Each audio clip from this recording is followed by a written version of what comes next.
Views of Faisal Mohammad के नए episode के साथ हाजिर खिदमत हूँ और सलाम अर्ज़ करता हूँ। उम्मीद है कि आप सब खैरियत से होंगे। आज भी कुछ ख़बरों पे थोड़ा सा तज्जिया होगा और एक दो अहम ख़बरें आपके साथ शेयर करूँगा। पहले तो आपको पता है आजकल जो सबसे बड़ा पाकिस्तान में मामला गर्म है वो सेनेट के इंतखाबात का इशू है। सेनेट में भाग दौड़ बहुत हो रही है और मंडी लग चुकी है। पीपल्स पार्टी और पीएमएल-एन के लोग कोशिश कर रहे हैं कि ज़्यादा से ज़्यादा लोगों को ख़रीदा जाए। ये तो खैर ख़रीदो फ़रोख्त तो हमेशा ही पाकिस्तान में होती है, लेकिन अब ये जो मामला हुआ है ना, इसके अंदर भी वही मिस गवर्नेंस कहूँगा मैं, या हुकूमत के जो इमरान खान के लोग हैं उनकी बेवकूफ़ी के उन्होंने अस खुद जो है लोगों को होशियार कर दिया। ये पहले इनका इरादा था कि ये इस्तीफ़े दे सकते थे और ये बात तयशुदा थी पीडीएम की। मैंने आप पहले ही बताया था कि वो इस्तीफ़ा देने के लिए तैयार थे, लेकिन बारहा हुकूमत के वज़रा ने ये कहा कि भाई वो इस्तीफ़ा दें, हम तो इंतज़ार कर रहे हैं, इस्तीफ़ा दें, हम आप जैसे इस्तीफ़े देंगे हम इलेक्शन करा लेंगे, आप इस्तीफ़े दें हम इलेक्शन करा लेंगे। बारहा ये कहते रहे, इवन दो कि इमरान से भी कहलवाया गया। और सबसे बड़ी बात ये कि शेख रशीद साहब ने तो आकर ये तक कह दिया कि जनाब आप इस्तीफ़े दें, हम इस्तीफ़े के बाद फौरी तौर पर हम इलेक्शन कराएंगे, ज़िमनी इलेक्शन कराएंगे और सेनेट में अपने लोगों को लेकर आएंगे और उसके बाद वो कवानीन बनाएंगे कि जिससे आपकी गर्दन को दबोच लिया जाए। ये ऑन रिकॉर्ड है।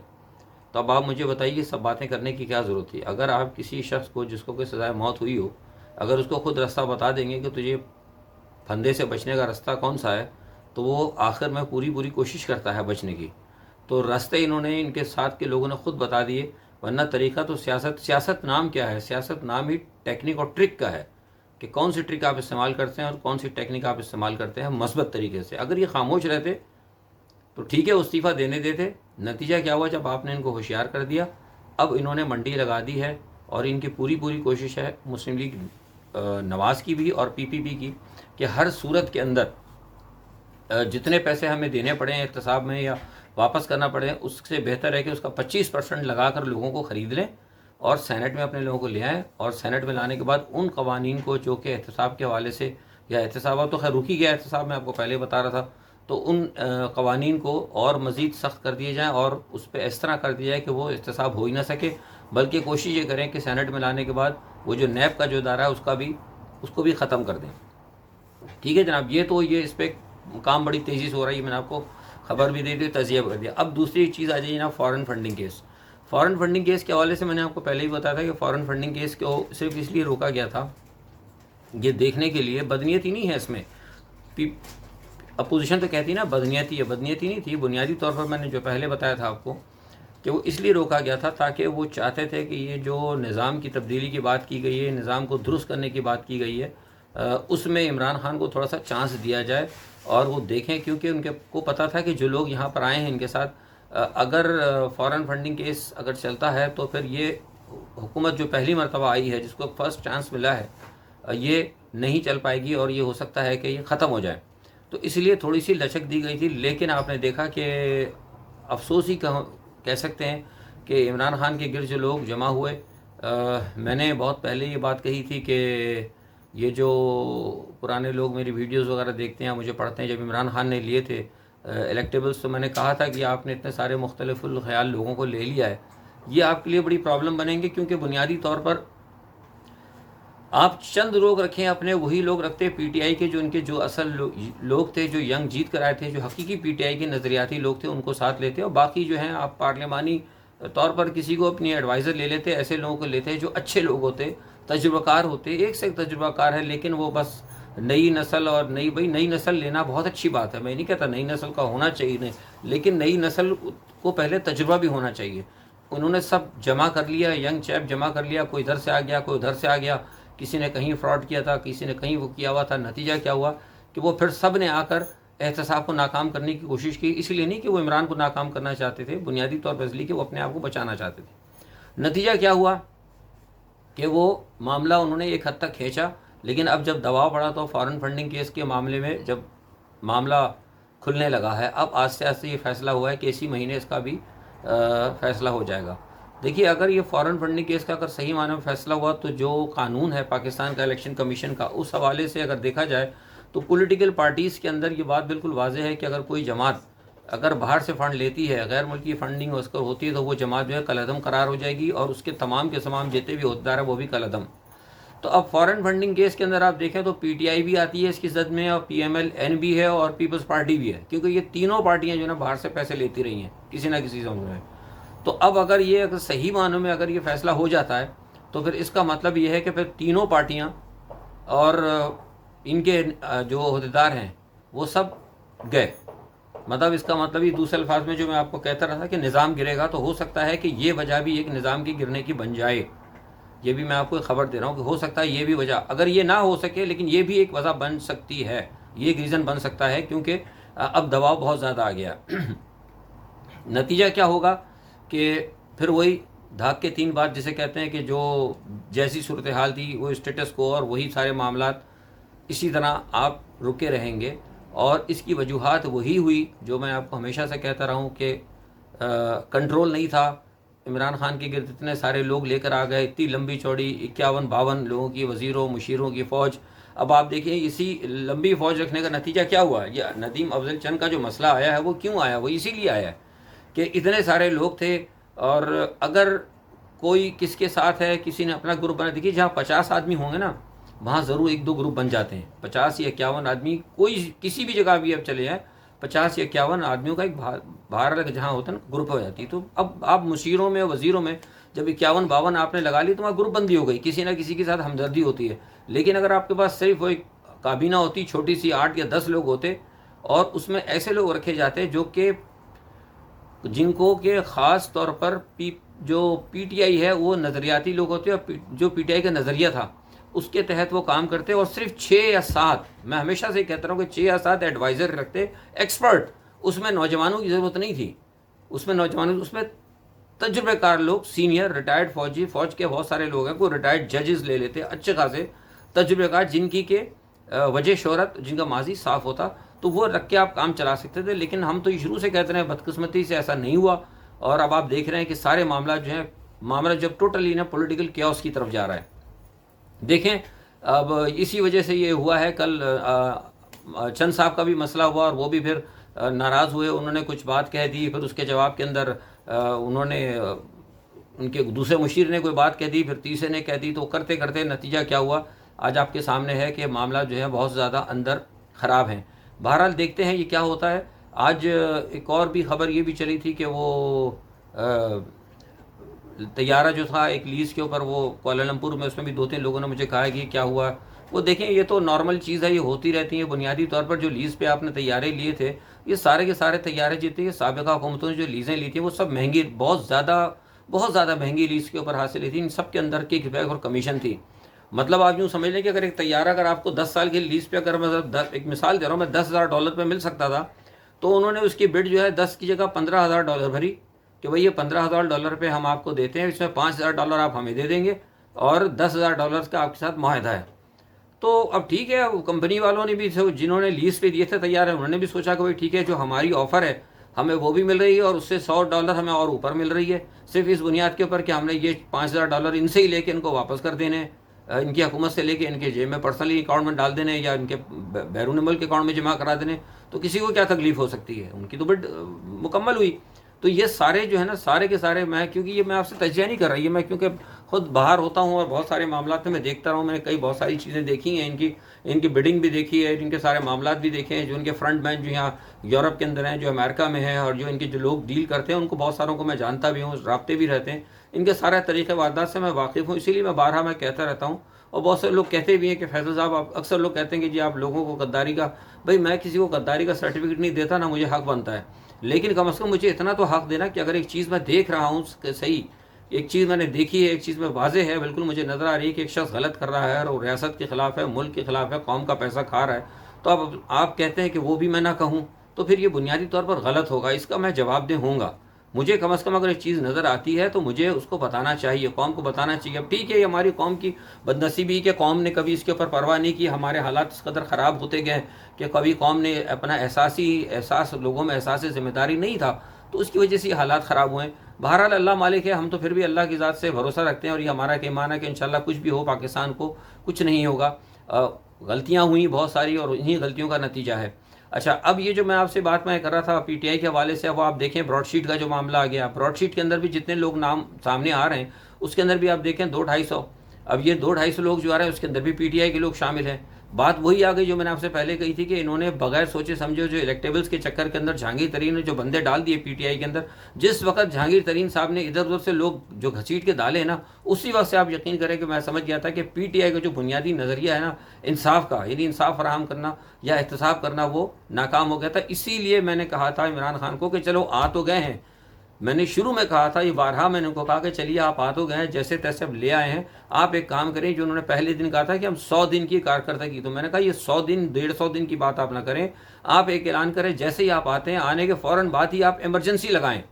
फौरी तौर पर इमरजेंसी लगाएं। जिस तरीके से भी कर सकते हैं इस्टेब्लिशमेंट से बात करते हैं, लोगों को संभलने का मौका नहीं दिया जाता। इमरजेंसी लगाते, बेहतरीन तरीके से फौरी तौर पर कुछ अदलिया कायम करते, अदालतें कायम करते और इन लोगों की फौरी तौर पर गिरफ्तारियाँ करते पुराने केसेस के अंदर। लेकिन वो काम नहीं हुआ, वो अपने लोग चक्रों में लग गए, कोई नैब की तरफ चला गया, नैब की अदालतें नहीं बनाई गई और नैब ये भी नहीं दिखा कि नैब में कौन किसका आदमी। नतीजा क्या हुआ कि वो सारा मामला जो है अभी तक ऐसे का ऐसे ही चल रहा है।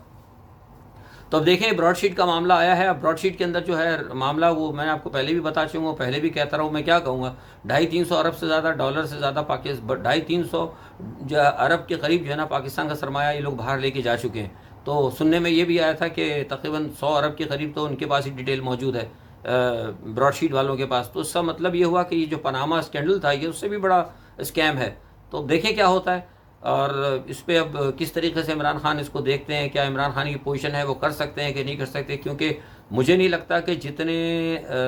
जो माफिया आपकी पाकिस्तान की इतनी पावरफुल है, जिसको अंदरूनी तौर पर इतनी सपोर्ट है, और आवाम की, मैं आवाम को इसमें, आवाम को आप लोगों को भी मैं जिम्मेदार करार दूंगा क्योंकि आप लोगों की सपोर्ट है। बाहर से तो इनको ये सपोर्ट है कि इनको ये कहा गया है कि जनाब आप ये नारे लगाएं कि फ़ौज को बॉर्डर्स पे भेजें, फ़ौज को भेजें बॉर्डर्स के ऊपर, इस्टेब्लिशमेंट को बिल्कुल दूर कर दें और उसके बाद जो है आप अंदर अंदर जो है अंदर पाकिस्तान को अंदरूनी तौर पर ये गद्दार फतह करें। देखिए ना, अभी आपके सामने कल अमेरिका का वाक़या है, कल ही की बात है, ज़्यादा पुरानी नहीं है। अमेरिका की फ़ौज के तर्जुमान ने क्या कहा है, उसने कहा है कि हम अमेरिका का अंदरूनी सतह पर भी हम दिफा करेंगे और बैरूनी सतह पर भी दिफा करेंगे। कैपिटल हिल जो है उसके अंदर कभी कोई आदमी घुसने से देखे कितना फौजी वहाँ पर बैठा हुआ, पूरा वाशिंगटन के अंदर 15-20 हज़ार जो है सिक्योरिटी और फौज वहाँ पर मौजूद है, कैपिटल हिल के अंदर मौजूद है। ठीक है जी, जैसे पाकिस्तान की पार्लियामेंट नहीं, इस तरह ये जैसे पार्लियामेंट के अंदर फौज आ जाए, फौजी आके पार्लियामेंट के अंदर बैठ जाए, तो आप ये देख सकते हैं। तो फिर इसका मतलब है कि फिर यहाँ पर क्यों कहा जाता है, यहाँ पर इनको कहा गया है, अपोजिशन को, पीडीएम को, मौलाना फजलुर रहमान को, इन लोगों को कहा गया है कि आप फौज को धक्का दें बॉर्डर्स के ऊपर, फौज को बिल्कुल दूर करें और हर मामले को अपने हाथ में लें। और ये कभी भी नहीं हो सकता क्योंकि देखिए जितने जितने मामले सियासतदानों के हाथ में गए, मैं इसमें किसी की मुखालफत नहीं कर रहा, जितने मामला था सियासतदानों के हाथ में गया, जो शोबा हो, जहाज़रानी का हो, वो सन्नत व हिरफत का हो, मालियात का हो, खारजा का हो, जितने गए हैं दिफाई मामला के हैं मामला जो फ़ौज से हट के इनके हाथ में गए हैं, उन सब के अंदर बड़ी करप्शन आई है। लेकिन जो महकमे जो फ़ौज के पास थे, जिनको फ़ौज देखती रही है, उसमें कोई करप्शन नहीं है। और ख़ास तौर पर जो हमारा न्यूक्लियर का था, जो परवेज़ मुशर्रफ को लोग बुरा कहते हैं, मुझे किसी से लेना नहीं परवेज़ मुशर्रफ का, लेकिन जो मुशर्रफ साहब ने जो न्यूक्लियर आर्सेनल के हवाले से जो एक निज़ाम बनाया था, समझ गया, उस निज़ाम को आज तक सारी दुनिया तस्लीम करती है। और वो निज़ाम भी इसीलिए बचा हुआ है, वो इसीलिए महफूज है कि वो फ़ौज के हाथ में है। अगर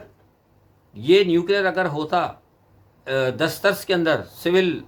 हुकूमतों के, तो आप यकीन करें आधे से ज़्यादा चीज़ें अब तक फ़रोख्त हो चुकी होती। ये इनका भी IMF के ज़रिए सौदा कर देते। ये मैं आपको भैया तजिया नहीं दे रहा, हकीकत की बात बता रहा हूँ, क्योंकि इन्होंने कमिटमेंट की थी,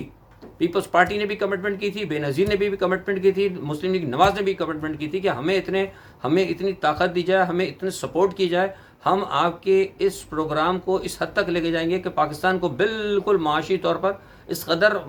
मफलूकुल हाल कर देंगे कि हम जो हैं बिल्कुल कोलैप्स हो जाएं, हमारा जो है क्या कहते हैं दिवालिया हो जाए। और इस दिवाली के बाद जब लोग रोडों पर निकलेंगे भूख से मरने के लिए, जैसे कि रशिया में हुआ था, लोगों ने कहा था कि हमें कुछ नहीं चाहिए, हमें डबल रोटी चाहिए, जब ये हाल हो जाएगी तो फिर हम आएंगे आपसे कहेंगे कि लीजिए आप हमारे आर्सेनल ले जाइए। ये उसके ऊपर काम कर रहे थे, अब ये इस पर ब्रेक लग गया है। तो जाहिर सी बात है, जिन्होंने आपको इतने अरसे तक 30-35 साल तक आपको पैसा दिया, आप उनका कर्जा लेके खाते रहे, वो IMF वगैरह, वो तो सब आपको जकड़ेंगे। पहले आपको IMF क्यों नहीं तंग कर रहा था, पहले आपको इंटरनेशनल जो इदारे क्यों नहीं तंग कर रहे थे, इसलिए कि आप उनके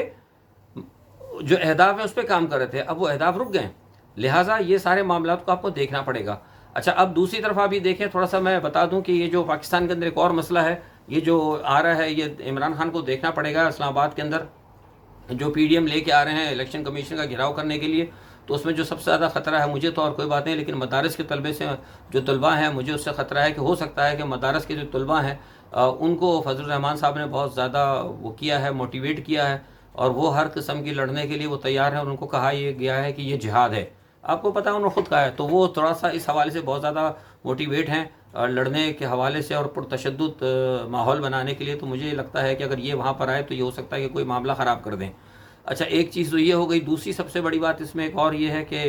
आपको बता दूं कि अजीत देवल साहब की मुलाकात हुई थी अभी गुज़िश्ता दिनों अशरफ गनी से, और उसमें जो मुलाकातें हुई हैं, हमें जो पता लगा है वो ये है कि अजीत देवल ने अशरफ गनी से कहा है कि वो उनकी पूरी पूरी हिमायत करेंगे, और जो अशरफ गनी की ख्वाहिशात हैं कि तालिबान के साथ अगर कोई भी मामला बनता है, तय होता है, तो अशरफ गनी को इसके अंदर शेयर दिया जाए, अच्छा खासा, छोटी बहुत शमूलियत, अच्छा खासा शेयर दिया जाए, और उस पर फिर भारत ने कहा कि हम अपना इन्फ्लुएंस जो है सिफारती तौर पर और वैसे भी हम करेंगे, और हम किसी भी ऐसी हुकूमत को तस्लीम करने के लिए तैयार नहीं होंगे जिससे में से आपको हटाया जाए, यानी अशरफ गनी को हटाया जाए। लेकिन उसके बदले में अजीत देवल ने कहा है कि आप हमें पाकिस्तान के अंदर कार्रवाइयाँ करने के लिए, अफगानिस्तान से खुफिया तौर पर कार्रवाई करने के लिए हमें थोड़ी सी सहूलतकारी दें, जिसके ऊपर ये मायदा हुआ है। और अभी जो गुज़िश्ता दिनों आपने कल देखा है, ये सारा जो हुआ है, कल हमारे 3 आदमी जो वहाँ पे शुमाली वज़ीरिस्तान के करीब जो शहीद हुए हैं और जो दरअंदाजी वगैरह होती है, ये उसी पस मंज़र में है। तो वहाँ पे इनका ये एक मायदा हुआ है। दूसरा एक मायदा ये हुआ है कि सी पैक के हवाले से उन्होंने कहा है कि सी पैक की मुखालफत में अब अफगानिस्तान भी होगा, और उन्होंने कहा है कि सी पैक का जो मामला है उसके अंदर अब ठीक है, पहले बात हुई थी अफगानिस्तान ने कि हम सी पैक में शामिल होंगे, लेकिन क्योंकि अब इस वक्त साजिशों का मामला है, तो साजिशों में फिर आपको पता है कि लोग जब साजिशों में आते हैं तो फिर अपने मफादात को भी छोड़ देते हैं, क्योंकि इक़्तिदार की बात है। तो फिलहाल वहाँ पे उनकी ये भी बात हुई कि अफगानिस्तान और भारत मिलकर सी पैक को भी अहदाफ बनाएंगे, और आलमी तौर पर सी पैक के ख़िलाफ़ भी वो अपना एक मूवमेंट चलाएंगे। अच्छा, दूसरी तरफ आपको मैं बता दूं कि बाइडन की जो हलफ बर्दारी हो रही थी, उसकी तकरीब के अंदर मैंने आपको कहा था कि बहुत सारे लोगों का दावतनामा था, लेकिन अब जो वहाँ से अमेरिका से खबरें आ रही हैं कि वहाँ पे हालात बहुत ज़्यादा ख़राब हैं, और ऐसा महसूस होता है कि वहाँ की जो क्या कहते हैं सूरत हाल जो है हलफ बर्दारी के दरमियान कोई बड़ा वाक़या ना पेश आ जाए, क्योंकि वहाँ की जो एजेंसीज़ हैं, खुफिया एजेंसीज़, वो इस बात की इत्तलात दे रही हैं कि ट्रंप के हामी कोई बहुत बड़ा वहाँ पर कोई बड़ा हंगामा कर सकते हैं। तो देखा जाए तो वहाँ पे जो हालात इस वक्त है पूरे वाशिंगटन के अंदर, मैंने आपको बताया तो है कि वहाँ पे जो उनका जो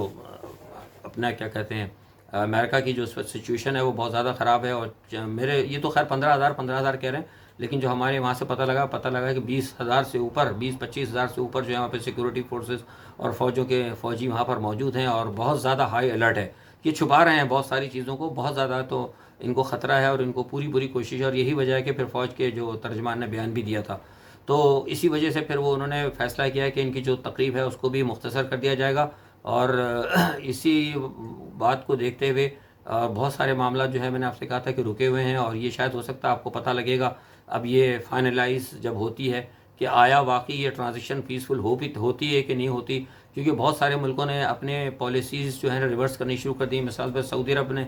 जो थोड़ा सा जल्दी के अंदर ट्रंप के कहने पे इसराइल के साथ ताल्लुकात कायम कर लिए थे। यूएई ने, खैर ताल्लुकात तो उनके हैं, वो तो और आगे जाएंगे, लेकिन ये कि पाकिस्तान के हवाले से और 2-3 और मामला पे जिस पर उन्होंने यू टर्न लिया था तुर्की वगैरह के हवाले से और कतर के हवाले से, तो वो सारे मामला अब दुरुस्त होने लगे हैं, और उनका वफ़द भी यहाँ पर आ रहा है। और ये खबर ये भी है कि शायद फरवरी में MBS भी यहाँ पाकिस्तान तशरीफ़ लाएंगे। तो देखिए क्या होता है, आने वाले वही दिन है। लेकिन जो मैंने आपसे कहा था कि ये जो ट्रांजिशन हो जाए तो जनवरी के बाद जो है ना सारी दुनिया की जो पिक्चर है पॉलिटिकल, और किसने कौन सा वो लेना है वो पता लगेगा। तो इसी के साथ ही मैं आप सबसे इजाज़त चाहता हूँ। हाँ, एक छोटी सी बात है कि मरियम साहिबा ने आज कहा था कि वो जो जहाज़ चला गया था उस पर हमारी पाकिस्तान की बड़ी बेइज्जती हुई। तो उस पर मैं थोड़ा सा बता दूं कि लोगों को ये याद होना चाहिए कि वो एक जर्मन CEO जो है वो तो पूरा पाकिस्तान का जहाज़ ही लेके चला गया था। अगर वहाँ कुआलालंपुर में अगर पकड़ा गया जहाज़, वो इतनी बेइज्जती नहीं हुई। असल बेइज्जती ये थी कि आपका जहाज़ ही कोई लेके भाग गया, जहाज़ ही अगवा कर गया और ले आके उसे रख लिया। तो ये बुनियादी तौर पर बेइज्जती थी। और बेइज्जती ये भी हुई कि डेली मेल के अंदर आपका सारा नाम आया, पीपल्स पार्टी वालों को 10% कहा। शहबाज शरीफ ने कहा था कि मैं डेली मेल को ख़त्म करवा दूंगा, कुछ भी नहीं हुआ। तो लोगों को ये बताना चाहता हूँ कि ये झूठ बोलते हैं। पाकिस्तान की बदनामी और पाकिस्तान की रुसवाई और पाकिस्तान को कमज़ोर करने के बायस ये सियासतदान है। ठीक है जनाब, इसी के साथ मैं आप सबसे इजाज़त चाहता हूँ। अपना बहुत ख्याल रखिएगा। इंशाअल्लाह अगले एपिसोड में आपसे चंद एक दो और चीज़ों पर डिस्कस होगी मौजूदा सूरत हाल से। अल्लाह हाफ़िज़।